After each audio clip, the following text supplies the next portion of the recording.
Para todos, muy buenas tardes, queridos televidentes, siendo las 2:35 de la tarde en último minuto. Comenzamos con la noticia que ha acaparado la atención estos últimos días. El Gobierno Nacional expidió el pasado mes de febrero el decreto 230, el cual establece que las instituciones deberán entregar a los padres de familia 4 veces al año un informe escrito, conciso y claro del rendimiento de sus hijos. Este acompañado de la descripción de las fortalezas y recomendaciones para que el estudiante supere sus deficiencias. Al final del año escolar, los padres recibirán el informe final sobre el desempeño general de sus hijos, generando así día a día rivalidades entre ellos mismos.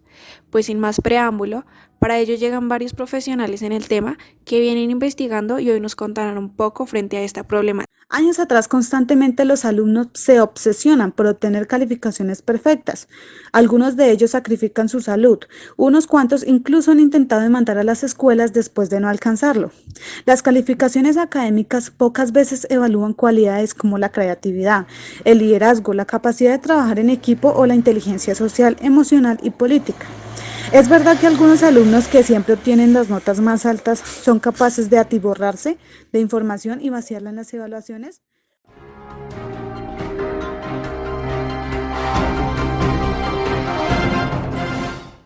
La escuela clásica inicia en el monasterio frente a la necesidad de dividir a los adolescentes de todo el mundo. Historia de la evaluación. Inicios de la evaluación, prehistoria siglo V. Época de exámenes, siglo V, año 1800. Época de la eficiencia de los test, año 1801 hasta el año 1929. En la antigüedad se realizaban test para elegir a los burócratas que ocuparían puestos gubernamentales según sus competencias respecto a las ocupaciones del quehacer. Allí se aplicaban la emisión de los juicios de valor.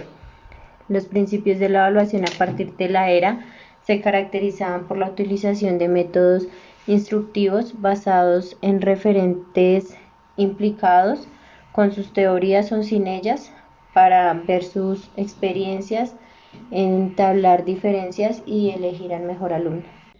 Época de exámenes, siglo V, año 1930. En el siglo V y siglo XV después de Cristo emergen las monumentales universidades y se introducen en ellas los estudios de carácter más formal.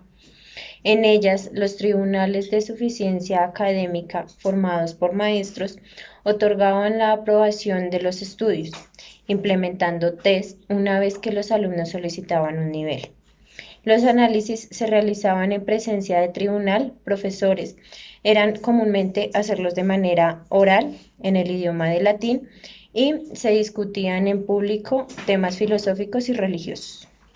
La evaluación ha sido condicionada por la predominancia de las teorías evolucionistas de Darwin, Galton y Cattell, secundando la medición de las personas, sus propiedades y sus diferencias entre ellos.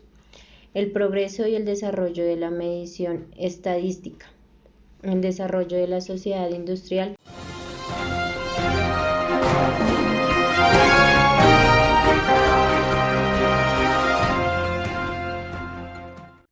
Ahora, ¿de qué manera se ha expresado la evaluación cuantitativa en Colombia? Teniendo esto en cuenta, en la actualidad, la evaluación está basada en competencias, debido a la orientación que se le ha dado a lo largo del tiempo, esto para conseguir mayor autonomía en los alumnos. Buscar que logren fundamentar un buen argumento con pensamiento crítico, tengan la capacidad de pensar, participar y a su vez dar soluciones a los problemas que se les ha asignado. Sin duda alguna, a lo largo de los años, esta evaluación se ha expresado de una manera muy clara en Colombia. Se introdujo hace varias décadas con el fin de que se demostrara que el evaluar es un saber histórico en un campo de poder donde se expresa un cambio en cuanto al valor del saber calcular, medir, clasificar, investigar, juzgar y valorar.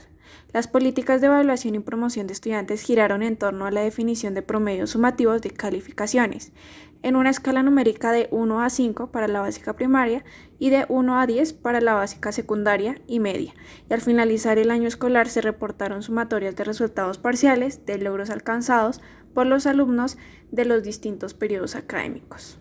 A partir de la expedición de la Ley General de Educación 1994, se sumaron evaluaciones formativas e integrales. Desde el siglo pasado, el gobierno implementó la competencia en la educación, provocando que los alumnos se preocupen más por pasar la materia, esto poniendo incluso su salud mental y física en segundo plano. Los alumnos, al no conseguir notas favorables, pueden estar provocando una falta de interés y hacen lo posible por pasar que por aprender, sin olvidar que esto provoca en algunos de ellos la insatisfacción por el esfuerzo invertido al conocer las notas obtenidas que no esperan.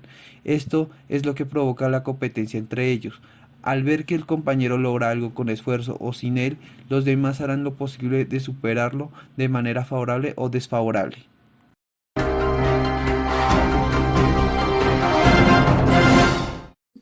Carmen López es una profesora de educación secundaria y forma parte del movimiento pedagógico para niños. Es inevitable evaluar cómo podemos ver la educación y cómo se evalúa constantemente para los directivos de las instituciones educativas. Los padres y madres de familia se informan sobre la calidad de educación que reciben sus hijos y así pueden analizar y contribuir en el mejoramiento del desempeño de sus hijos. Las instituciones frente a los estándares esperados igualmente obtienen argumentos y criterios para interactuar con las distintas autoridades educativas en torno a la formación de los estudiantes. La evaluación por competencia debe realizarse en un periodo corto, después del proceso de enseñanza del aprendizaje. Validez: todos los componentes que van a ser evaluados deben de estar alineados a un objetivo de aprendizaje.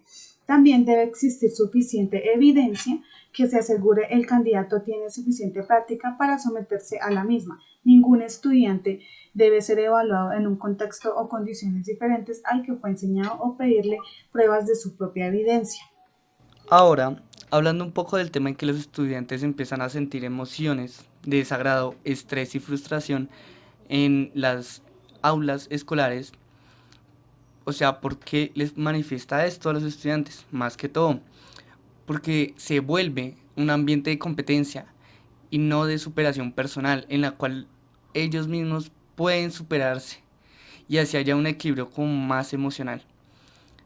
El aula es un campo de aprendizaje y la mejor forma de aprender es fortaleciendo las dificultades propias de cada uno y que la evaluación numérica sea una guía de que cada vez esa persona va mejorando.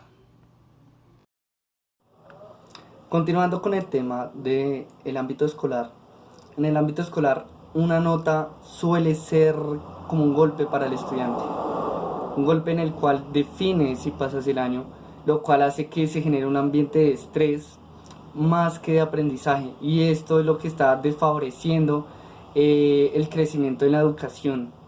Por lo tanto, se da más que todo en materias complejas como lo son matemáticas, física, química, entre otras, y eso es una falencia que se está teniendo en la manera en que los docentes dirigen sus clases, porque algunos docentes manejan las clases por puntos y, digamos, dicen los primeros 3 que entreguen ganan cierta cantidad de puntos, cuando al final del corte del periodo del año esa cantidad de puntos te va a definir tu materia. Entonces eso los perjudica y genera ese estrés. Para darle continuidad al tema, seguiremos con la pregunta de cómo hará el gobierno para minimizar los casos de competitividad evaluativa a nivel de educación en Colombia. Para ello tendremos una invitada que nos dará respuesta. Para esto, inicialmente el gobierno tiene que estudiar pues, lo que se necesita fijar con expectativas claras de los valores, los conocimientos y las competencias que se deben adquirir pues a los estudiantes en cada etapa del ciclo escolar. Pues vemos que la competitividad no está mal, pero se debe controlar para tener un buen manejo y que todos los estudiantes puedan llegar a dar lo mejor de sí sin afectar pues al otro. ¿Cómo se puede hacer eso? Trabajando en equipo, haciendo actividades en equipo, y que esto sea mutuo, el crecimiento sea mutuo y que nadie se sienta más opacado que el otro, y así tener un mejor futuro para nuestro país. Para ello, en alianza con ministerios de educación, universidades y organismos del sector en la región, Microsoft ha impulsado iniciativas de programas, capacitaciones que acompañen a profesores, estudiantes e instituciones en este paso del mundo híbrido, siempre considerando sus circunstancias y necesidades particulares. En teoría, que sustente un enfoque y carecemos de experiencias e implementaciones. Este artículo tiene como un objetivo contribuir al debate teórico actual sobre la evaluación de competencias, así como proporcionar metodologías rudimentarias que permitan a los docentes mejorar sus conceptos y prácticas en cuanto a la evaluación. En fin, debería disponer de los aprendizajes, el currículo, los recursos y la misma evaluación la importancia como mecanismo para mejorar la educación en el país y en especial para ofrecer una formación pertinente, equitativa y contextualizada, teniendo en cuenta no solo a la persona, sino la relación que éste posee con su entorno. Luego, acorde con la guía propuesta 34 del Ministerio de Educación Nacional, para que se adelanten procesos de evaluación en las instituciones educativas del país y teniendo en cuenta los procesos de gestión directiva, pedagógica y administrativa y comunicativa. Para dar una conclusión final a nuestro trabajo, que se basa en la pregunta de la educación estandarizada, crea un entorno de competencia innecesario a raíz de que todos los estudiantes compiten por la puntuación más alta en la misma prueba. Es por eso que algunos de los estudiantes pueden sentirse frustrados e incluso abandonar la escuela. Como conclusión final, se da que la evaluación se constituye en un elemento curricular que, según la visión de quienes la organiza, puede servir para este fin o para excluir.